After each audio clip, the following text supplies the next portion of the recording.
Can you all hear me? Okay.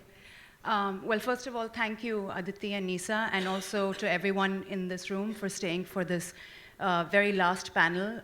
We're going to try to make it a little fun since it's, it's the concluding panel before we have the final keynote speaker. I'm just going to ask both of you, and you decide who wants to go first.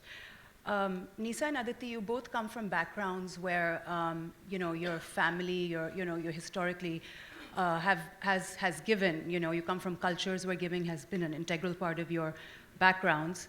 How did you both come to this point where you wanted to give beyond just the CSR initiatives and beyond the family trusts or the family foundations, your own personal journeys getting to this point in giving?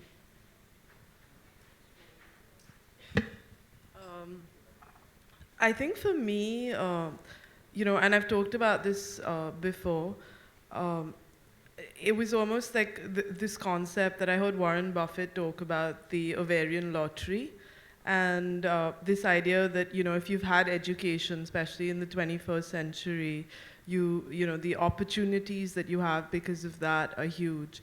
And especially as an Indian woman, if I just look at demographics and see where I am, just very few people get there, correct? The education opportunities, love, support, have a very egalitarian father. And even besides that, I think my education has made me what I am. So I think for me, it's always, girls' education is just really important, correct? Because not enough people are getting that opportunity. And if I've got so much, then why not other people? So I think that's a very personal thing to me. So I'm going to come back to you, but Aditi, if you can. Yeah, I think for me, as I said, I've been, like Nisa, my family's been giving for a while, and we had a lot of charitable trusts and hospitals and schools, etc. But what I realized is that over the generations, if there's one generation that's not interested, sometimes the upkeep of these schools, etc., cannot be what you had visioned it to be. And so, it's important to start learning about it so that whatever your forefathers have given, etc., you're not just going to let it go, and that you're actually going to carry their vision, because giving and, any sort of NGO should not be finite. Till the problem gets over, it has to remain, and to the standards that it should. So that was one reason. The second thing I also realized, is that there are, instead of building institutions like people had done in the past, and because then you will have issues such as this, it's important to give to organizations that are thinking in a more professional manner, are thinking forward, and are doing very good work. And I think that's very different thinking today and in our generation than it was in the previous generations. And we have such organizations. So if I start building more institutions, then who's going to give to the current organizations who are doing great work? And it's important for us to support that. And that's also a way to scale. So you can then make an impact, throughout India versus just, limited in your community. So, Nisa, whether it was with you and girls' education, or Aditi, to your point about supporting organizations that might be able to impact in a greater way than necessarily building institutions yourselves, how did you get to that moment? How did you, at what point did you have those realizations? I think for me, it was just, was an introduction to Dasra, and that was Nisa was responsible for that.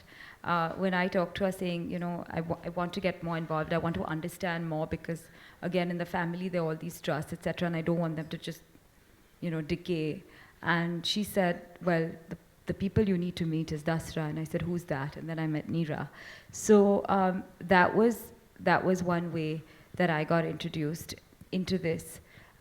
But also, we had a hospital, and we still have it, but there were lots of labor issues. The maintenance was not great, and we couldn't get good management. And it was a problem. And I said to someone, I said, we have to spend time and do this. But really, the people who are skilled in hospital management are the people that need to run hospitals. Because you're dealing with people's lives here. It's not just something small. My heart is in it, and so I built a hospital. There is much more to this, and this has to go on. So I think that was another realization for me. I think I've always been very idealistic. So I remember, I work in a family business. So I spent the first few years of my career writing lots of resignation letters to my father because, I've grown up now. That was in my 20s. And, and I still remember, I still remember going, because I was like, I'm just going to quit this. This is not making hair color and stuff is not purposeful enough. So I'm going to go to SKS Micro. I still remember going to visit them, but, thankfully I didn't choose that.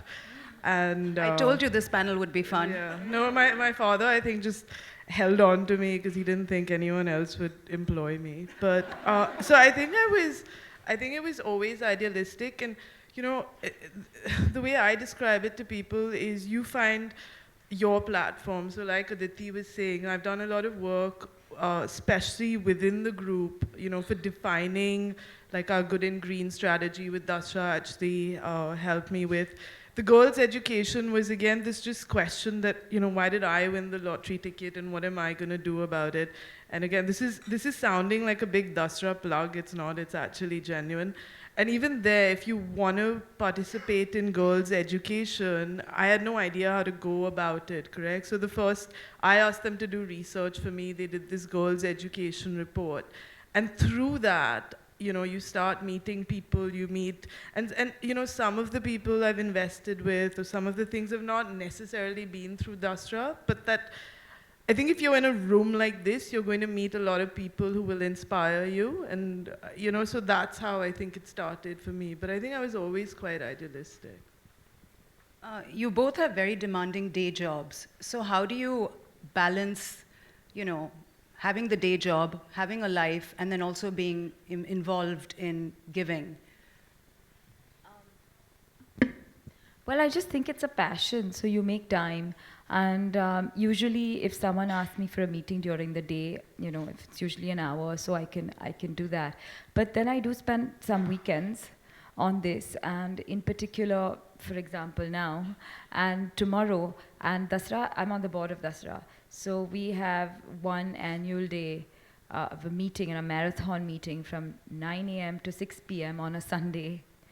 And that's something I'm committed to no matter, and we also know these dates in advance, and Dasra is very organized, so it helps. And so when their board meetings are, their times, and so being involved with something very organized always helps. I have also a very good assistant that helps me along, and I have to say that's a huge luxury here. I think again, I think it's not so much of a time thing. I think what Aditi said, if you're passionate about something, you'll find the time for it. And I also don't see it as this very, very divided, so today I'm going to speak at Dasra and that's philanthropy time and this, correct? I mean, I don't see it as very sort of separate things, correct? I can call Neera to, we were looking at a product area that we were looking at for adolescent girls. I can call Neera and talk to her sort of about that, correct? We'll probably make money out of it too. So it's not, I think it's, if you just think about the impact that you want to have in the world, correct? And you grow into it, so to speak. It's what you want to do with your life. It's not so much that, and anyway, if you just want to write a check, that takes no time at all. So yeah, I mean, Nisa, you and I were talking don't earlier. Make time an excuse ever. But you and I were talking earlier, and you were saying that some of the work that you do, it might have, obviously, from your, from a corporate standpoint, but it still has. If you could talk a little bit about the, the kind of the connect between what you're doing in terms of creating these products, but you still think that that's also going to have a positive social impact. Yeah. So I'll make a plug for Godrej now. So, I mean, we do things like, a couple of years ago we launched a 1 rupee product called Fast Card. In rural India, penetration of this is an insecticide product, so it protects against mosquitoes, was about 27%, and it had not moved in many years, correct? That penetration has almost gone up by 10% because of the accessibility of this product, correct? But it's a good margin product for it. We make money from it. So I don't see this as some philanthropic initiative, but you can have impact through your work. You know, I'm working with, I think Ashok is in the room. He's come to us with a very exciting technology that could, you know, he and the founder of it, that could impact women's health potentially, you know. So, but I don't think of that again, that we'll make money from it, but it'll have a good impact. And I've grown to love hair color also. Very profitable business. So. And I'm sure many women in India will also be thankful for that, because hair color is important. Like what Nisa said, and so what you're saying, that how you do mix business with also what you do, is that even we have a program that started as a social initiative, but of course it's something that helps our brand, is called Winvestor. It's the Wise Woman Investor. So I'm with DSP BlackRock, which is an investment management company, and we realized by doing some research and surveys that women don't make their own investment decisions. They leave it up to their father, their brothers, husbands, and because more women are working and more women are inheriting money, and sadly there are more divorces, and also women outlive men, we realized that we need to educate women on making their own investment decisions, and also make them aware on why they should. So it all kind of went together, and also what we did is we started from more of an CSR perspective, but also like a social initiative to train low-income women on how to save. So there's no investing here. First they need how to save, how to open a bank account, etc. So it kind of just goes together. Okay, let me shift tacks a little bit and ask you both, since I know you hate the term Gen Next. I think, by the way, given our age group, I think we are the generation, and then the, you know. I'm happy to stick with Gen Next. But how do we make giving sexy? How do we make it exciting? You know, just like you have the big fat Indian wedding. We are wearing a short skirt. What more do you want? Just like you have the big fat Indian wedding, how do you make it the big fat Indian giving? How do we get more people excited to give?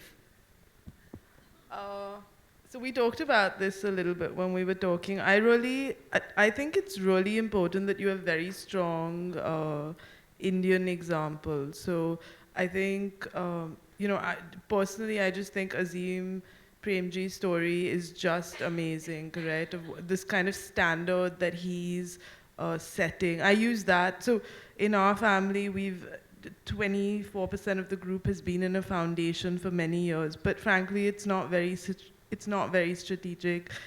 We're just not doing as much as we should, correct? So I think you need examples like that, and that, you know, even this giving circles, like I was just asking there, I remember when they started, Dasra started with the first giving circles, it's up to 11. You know, we should have a few hundreds of these. So, and I think you need a lot of those Indian examples, and they need to be out in the media too, correct? And people need to be looking at each other and saying, this is something to be inspired by, and this is something to be admired, versus, you know, this wedding that actually no one wants to go to the reception and no one wants to have the reception, so. Well, I think it's really the media has to play a huge role here, because the media can make everything sexy. Have role models, speak about it, people who give, and inspire the others to give. Because, and even if the intention, I tell everyone, there are no shoulds in this world. Sometimes the intention may not be that I want to really give and make a difference, but I want some media attention. And frankly, I don't mind if that's the reason, that if I can get people to give, at least start giving like that. I'm pretty sure that if anyone has a heart, and I'm one of those people who's not at all pessimistic, I believe that, or cynical, I think everyone has a heart. So if this can get you to start, I think you'll get involved on your own. So I just think the media has to play a bigger role than it does. We also talked earlier about getting people from a very young age excited to give, which is, I mean, at the school level. Nisa and I were talking about this. If you could, I mean, this whole concept of India and what it means to serve and what it means, how do we inculcate that from literally a school-going level? Amit Chandra spoke about his daughter volunteering every summer, 10-year-old daughter volunteering every summer. Which school did she go to here? Yeah. I think, okay. But anyway, so the point is, how do we start doing that? Yeah, so I was just mentioning to her, to Gayatri actually today morning, that when I was in school, I remember being sent. We had a church near our school, and they had this church feeding, and you'd have kids from lower economic backgrounds come there. I got sent to do that as a punishment. So that's a different story of what I got punished for. But I was actually, so the messaging that was going on was, this was something that you did if you did something wrong. And I felt, at least in my education in India, and then I studied in the States, I don't think you were ever asked, what is your, what is this idea of India? What is your place in it? Do you understand your surroundings? So I do feel that schools have a big part to play in that, correct? To inculcate that, at least, I think in the American education system, I think you were asked much more about that, correct? And you have the Peace Corps and Teach for America and stuff. So, and that's happening now in India. You have Teach for India and stuff. But I think if it could start at the school stage, it would be fabulous. So I think for me, on a different level, I feel it can start at home when your children are very small. So I do feel that 0 to 7 age is a very impressionable age. And one thing I remember is when my parents would go out of town and they came back, overseas, and they come back with chocolate chip cookies and all these goodies and chocolates, etc. I would want to hide them from any cousin who came to want to take them. And my parents would be very strict. Half of it is going to go to your cousins downstairs. And I'd be like, and they're like, you have to do that, and you have to see how happy they are when you give it to them.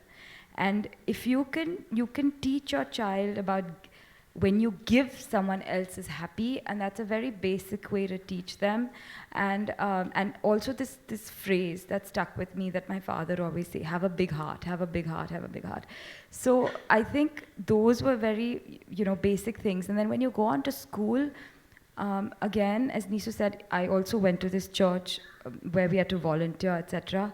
But it was, we do it we do it because we kind of had to. And and I don't think the school ever, sort of made an effort, and they should, to teach you as to what the good thing is and why you should give and why you have to give your time and sort of teach the children before just throwing them into something and making it become a chore rather than, something more. Yes. And I think we have so obviously Gayatri and me met early today morning, and we've had this chat, but I think one of the other things, I was telling her, in India, it's if you grow up in India especially, it's very, very easy to just get used to the status quo. So I was telling her that even, with people who are begging on the street, our story in our head is that, this is an organized thing, they're organized into these gangs. You shouldn't give, and it becomes very easy to then just ignore it, correct? And you Put go. your blinders on. So we're talking. It's very easy to say, oh, we don't know where the money will land up, or we don't know these things. So I think one of our issues in India, if we talk about the media and stuff, is to break that, and to really, there are lots of stories. I was at a Teach for India board meeting yesterday, and there was this Teach for India fellow who's now working for Teach for India, young kid, 22, so grown up in a slum in Uttar Pradesh, so comes from a family of no means, got through, his father managed to educate him, got through a engineering school, and then decided to do Teach for India versus, getting in a paying job or improving his income levels, because he really felt that he owed it to the country, correct? He talked about his being nationalistic and things like that. And the way he talked about what he had done in the school and the community was just, I can't go into the details of it, but he hadn't just stuck to his school, correct? He was just transforming the whole community. So I think anyone can, if you actually just wanted, if you think about it, you can have impact in so many different ways. And we can break this idea that nothing can be, we can be realistic, but we should be also very hopeful, especially people in this room. Yeah, I think, now we can open it up to Q&As. This nice gentleman is sort of always holding up these cue cards. Okay, so do we have any questions in the room? Wow. This is when someone should have plugged the question, so it's like not Oh, yeah, so awkward for Got us. someone back there.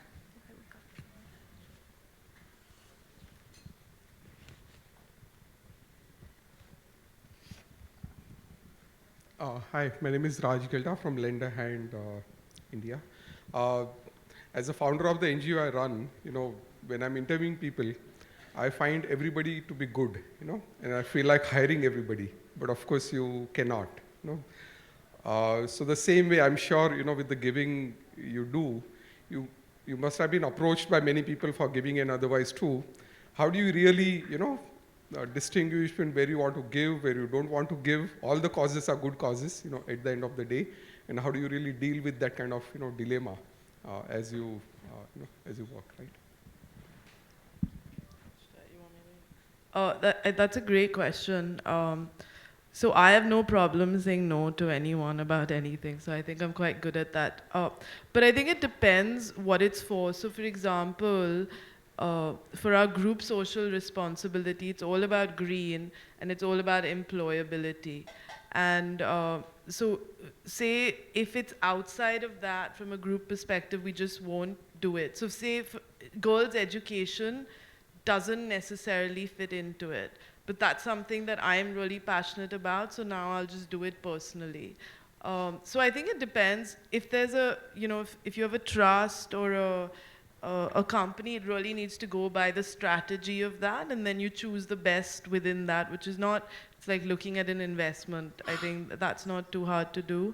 And on a personal level, I've gone much more with gut instinct and people I've been inspired with. I mean, even Dasra, it's not that I ever sat down and said, okay, let me look at every number and let me look at everything that they've done, correct? If you just spend time with Deval and Neera, it's inspiring. So I think there are two ways. If there's a trust or a company that's doing it, then you have to go by the strategy of what you've set out. I think personally you go with what inspires you.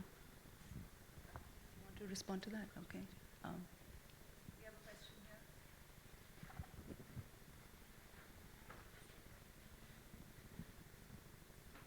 here. So this question, I'm Hetal Sheth. This question is specifically for Aditi. You've been involved with Dasra for some years now. So can you describe how your journey has evolved and where do you see it going forward? Yes, I mean, the way I got first involved with Dasra was through a giving circle. Actually, through Nisa again. She was going to, she said, why don't you come with me? It was the education giving circle, and they normally do a presentation first. And we went to it, I think it was at the Grand Hyatt. And I was just really impressed with how they presented something. And I thought it was a good way to even get an intro into Dasra and understand more, because that's what Nisa had told me to do. And so, as I got more involved, it was just passion. I was just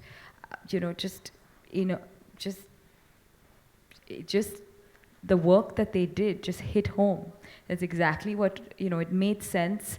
It was strategic enough. I'd just come back from business school, with all the strategy in my mind, and it just kind of worked, and then we just gelled. And I remember Deval coming to me and saying, I need to talk to you. And I said, oh God, what have I done or something? And he didn't want to talk to me on the phone. I remember that. And he took me to lunch. And he said, I was like, okay, what is it? Neera is in the audience, huh? I've not heard this story, but it sounds interesting. And he says, And he said, I want you to join the board. I was like, really? And I said, I don't have time, I don't do this, I have a job. And he's like, no, no, no. He didn't let me go. And I joined the board. And also I realized the other thing about me is that I don't like to do something just to have the, just to say I'm on the board of Dasra. That I knew that if I was going to be on the board of Dasra, I want to be fully involved in it. So I needed to know that I had that commitment, but I was kind of pushed from the back, and then I was committed. And it's been amazing because with Dasra, I've introduced them to a lot of other people that are interested in the Giving Circle. Also, my CSR team, when we had to mandatorily do CSR, instead of us evaluating all these NGOs that kept coming to us, we realized that it was taking a lot of time, and nor did we have like one head of CSR and that's all they did. So we said, why not just join several Dasra Giving Circles? And I gave them the idea, and I had introduced Deval to them before. So then we got DSP involved, and that went really well. So, and also introduced them to others that said, how do I start giving? And I said, meet Dasra. So the other thing was that I realized that more than money, of course, was my time and introducing them, but also you don't realize in ways you can give. Don't have to always be a check. For example, tomorrow we have a meeting from 9 in the morning to 6 in the evening, and it's a Sunday. So that of course you can use the boardroom. So Dasra doesn't have to kind of spend that money and book some place. The other thing I realized is club memberships, and here's how everyone can pitch in. It's not very expensive to rent a room in a club, for example. So when we need to do meets, when we need to get people together, it's good to have people volunteer such things. So that's really the way I feel that I have been able to contribute to Dasra. And going forward, well, I'm, hopefully joining more giving circles myself. I'm already in one right now of domestic violence. We finished actually the Muktangan circle, which is the urban education. And that's been fantastic because I haven't ever lost touch with them, because I want to also make sure that they're doing well, and makes me feel proud when they do well. Right now I'm in a domestic violence circle. And of course, I'll always be on the board, and I'm always there to help. So. How are we going to get more women on the Dasra board? I don't know, but I'll ask around. Hi,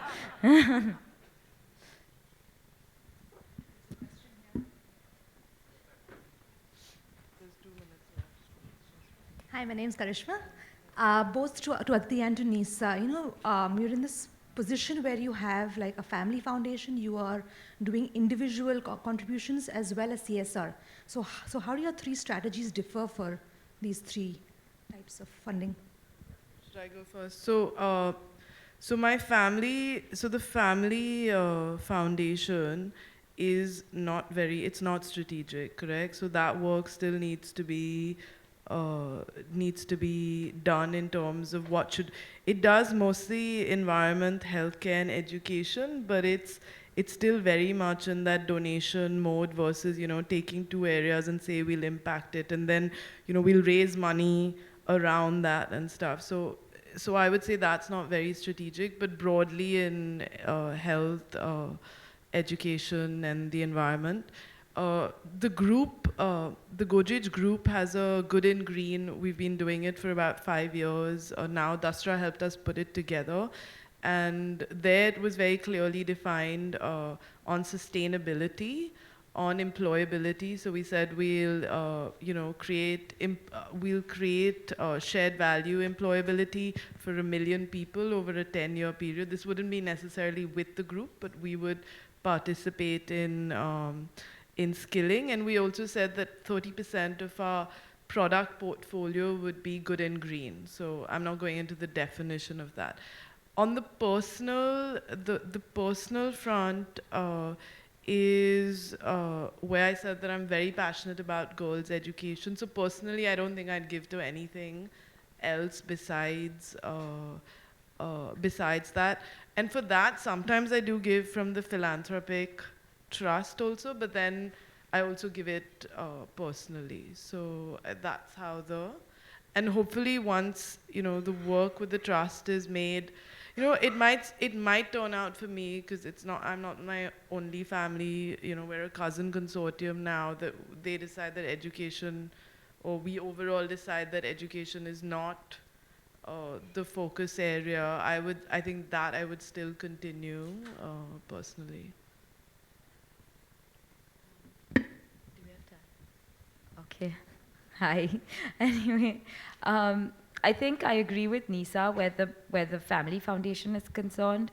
It's very ad hoc, and ours is like relatively a newer foundation. But even then, except we have one part that is a little more structured, which is the Wildlife Conservation Trust, because it's run like almost a separate non-profit organization itself, where CSR in the office is concerned. We have a broad agenda, and because I've introduced them to Dasra and we're doing a lot of things with Dasra, I do see some strategy as part of that. Where personally, again, I'm very passionate about education in general, not only women's education, but education in general. So I just see myself being pulled towards any kind of talk or any kind of NGO that's doing work in that area. So. All right, thank you. I feel like we were at the Oscars with your cue cards. Thanks so much, Nisa and Aditi. And